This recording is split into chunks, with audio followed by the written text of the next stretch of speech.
அனைவருக்கும் வணக்கம். எல்லாரும் எல்லா நலமும் பெற்று இன்புற்று வாழ இறைவனிடம் வேண்டிக் கொண்டு குருவினுடைய ஆசீர்வாதத்தோடு இந்த ஜாதக பதிவை பார்ப்போம். இந்த ஜாதகத்துல வேற எந்த கிரகங்களும் போடல, தேவையான கிரகங்கள் மட்டுமே இந்த இடத்துல போட்டிருக்கு. 30/11/1993 இந்த ஜாதகம் பிறந்த ஜாதகம். பிறக்கும் போது அவருக்கு ஜென்ம லக்கணம் அப்படிங்கிறது மகர லக்கணம் அப்ப போயிருக்கு.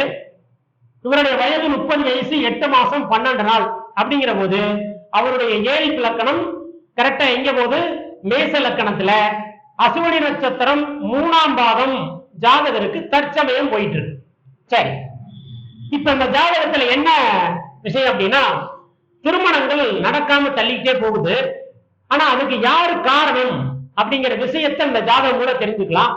அதுல தாய் தப்புன்னு காரணமா இருக்கலாம், அல்லது இவருடைய கர்மவுடைய காரணமா இருக்கலாம், இல்ல தாயினுடைய கர்மவுடைய காரணமா இருக்கலாம், தகப்பனுடைய காரணம் தடையில் இருக்கலாம், இதுல பூர்வபுண்ணியத்தோட தடை இருக்கலாம். இப்படி பலவிதமான தடைகள் ஒரு ஜாதகருக்கு இருக்கும்.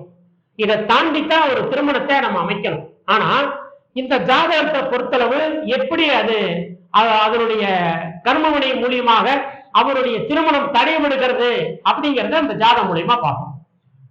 30/11/1993 லக்கணம் மகர லக்கணம். இப்ப போற லக்கணம் அப்படிங்கிற போது ஏழிப்பு லக்கணம் மேச லக்கணம். அதுல அசுவனி நட்சத்திரம் 3ஆம் பாதம் தற்சமயம் போயிட்டு இருக்கு. சரி, இப்ப ஏழிப்பு லக்னாதிபதி யாரு? செவ்வாய். இவர் 1ஆம் இடத்துக்கும் 8ஆம் இடத்துக்கும் ஆதிபத்தியம். அப்ப இந்த ஜாதகர் எண்ணம், செயல், புகழ், கீர்த்தி, அந்தஸ்து, அதிகாரம், செல்வம், செல்வாக்கு, இவருடைய எண்ணங்கள், செயல்கள் எல்லாமே அத்தனை விஷயத்துக்கும் அது நல்லதாகவோ அல்லது கெடுபலனாகவோ வருது அப்படின்னா இந்த ஜாதகர் தான் அந்த காரணமாவே அமைவார். ஏன்னா 1/8க்கு அவர் தான் அதிபதி. இவருடைய எண்ணங்கள், செயல்கள் எல்லாமே ஜாதகருக்கு பிரச்சனை தரக்கூடிய இடமாவே மாறும் அப்படிங்கிறது ஜாதகத்துல இருக்கு. அப்ப லக்னாதிபதி 8ல இருக்கக்கூடிய காலகட்டம் ஜாதகருக்கு அவர் நினைக்கக்கூடிய செயல்கள் நடக்குமா, அவரே அதுல தடுதல் செய்து கொள்வார். ஒவ்வொரு விஷயத்தையும் அவரே பேக் பண்ணி நிறுத்தக்கூடிய குணாதிசயத்தை இந்த செவ்வாய் கொடுப்பார். சரி, இப்ப அந்த ஏழிப்பு லக்கணம் ஜாதகத்துக்கு 8ல. அப்ப அந்த ஜாதகர் முடிவெடுக்க முடியாத நிலையை ஜாதகத்துக்கு கொடுக்கும். சரி, ஏழிப்பு லக்கணத்துக்கு 7ஆம் இடம் தான் திருமணம். இந்த திருமண ஸ்தானத்துக்கு அதிபதி யாரு? சுக்கிரன்.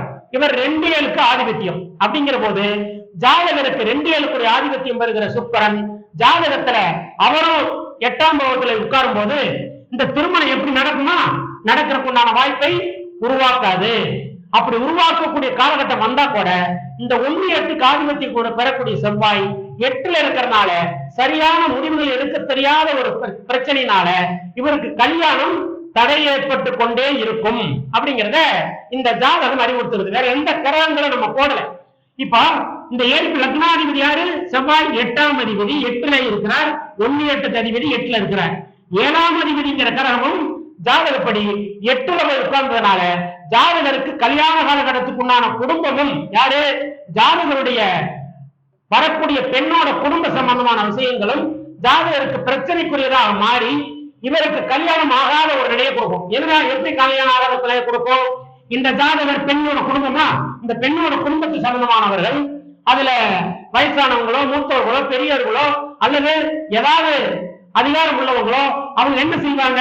தொழுவத்தை பார்த்து இந்த மாப்பிள்ளை நம்ம பொண்ணுக்கு தகுந்த மாதிரி மாப்பிள்ளை இல்ல படிப்பு நல்லா இல்ல, தொழில் நல்லா இல்ல என்னுடைய மக படிப்புக்கு தகுந்த மாதிரி உண்டான படிப்பாக இல்ல அப்படிங்கிற மாதிரி சில பிரச்சனைகளை உருவாக்கி இந்த ஜாதகியோட, இது ஆண் ஜாதகம் இல்லையா, இது பெண் ஜாதகத்துல பெண்ணோட குடும்பத்து சம்பந்தமான வகையிலிருந்து இது போன்ற பெண்கள் மூலியமாவே, குடும்பத்தின் மூலியமாவே இந்த ஜாதகருக்கு கல்யாணத்தை தடை செய்யக்கூடிய காலகட்டத்தை உருவாக்கும்.